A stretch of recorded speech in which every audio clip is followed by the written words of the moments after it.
নমস্কাৰ বন্ধু বান্ধৱীসকল আপোনালোকক স্বাগতম জনাইছোঁ মোৰ এটা নতুন ভিডিঅ'লৈ।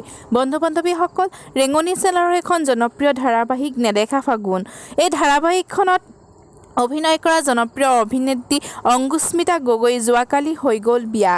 এই কথা আপোনালোক সকলোৱে জানে। তাই বিয়া হৈছে লাকুৱাৰ নিবাসী বিমান ৰাজকোঁৱৰ নামৰ এজন যুৱকলৈ। অংকুশ্মিতাই নেদেখা ফাগুনৰ বাহিৰেও বেহাৰবাৰী, নিয়ৰৰ ফুল আদিত অভিনয় কৰিছে। আজি ভিডিঅ'টোৰ যোগেদি দেখুৱাম অংকুশ্মিতাৰ বিয়া কিছু ভাল লগা দৃশ্য।